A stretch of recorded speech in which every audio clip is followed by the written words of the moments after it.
இந்த மாதிரி கொஸ்டின் கண்டினியூஸாக கேட்டுகிட்டே இருக்காங்களே, அவங்களெல்லாம் பார்த்து சின்ன பிள்ளைங்களோ மெச்சூர்னஸ் இல்லாமல் கேட்டுகிட்டே இருக்காங்களோ அப்படின்னு நினைக்க தோணுது. ஆனால் அவங்க ப்ரொஃபைல் பிக்சர்லாம் பார்க்கும்போது சின்ன பிள்ளைங்கலாம் இல்லை அவங்க. ஸோ ஆட்டோமேட்டிக்காக மேனஸ்ன்றது இல்லையா அப்படின்னு கேட்க தோணுது.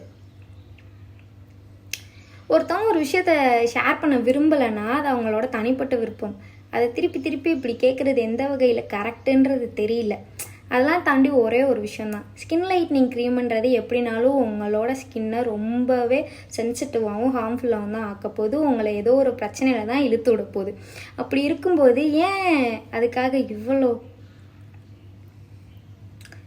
பை நேச்சர் எனக்கு ரொம்ப சென்சிட்டிவ் ஸ்கின். அதில் என்னோடய பைக் ஆக்சிடெண்ட்டில் என் ஃபேஸ் ஃபுல்லாக அடிபட்டு அதை சரி பண்ணுறதுக்கு ஏகப்பட்ட ட்ரீட்மெண்ட், ஏகப்பட்ட ப்ராடக்ட் அதெல்லாம் யூஸ் பண்ணி ஓகேவா ரெக்கவர் ஆகி இருந்தாலும் கூட நான் வரி பண்ணிகிட்ருக்கேன். ஏன் அதை யூஸ் பண்ண, ஆல்டர்னேட்டிவாக வேறு ஏதாச்சும் பண்ணியிருக்கலாமோ அப்படின்னு சொல்லி நான் வரி பண்ணிகிட்ருக்கேன். அப்படி இருக்கும்போது யூஸ் பண்ணி கஷ்டப்பட்டுட்ருக்க அதே ப்ராடக்டை உங்களுக்கும் சஜஸ்ட் பண்ணணும் அப்படின்னு நீங்கள் எல்லோரும் நினைக்கிறது எந்த விதத்தில் கரெக்டுன்னு எனக்கு சுத்தமாக புரியலை.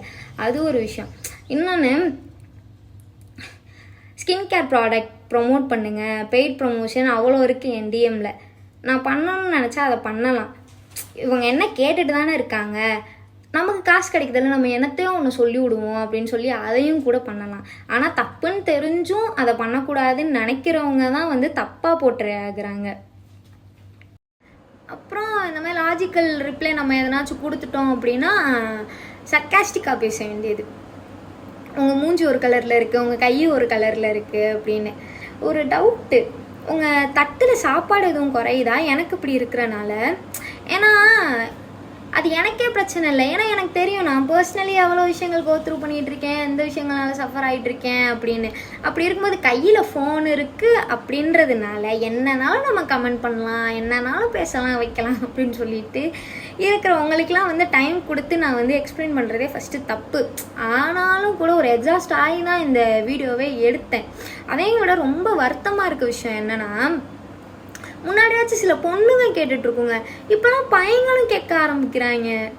ஃபஸ்ட்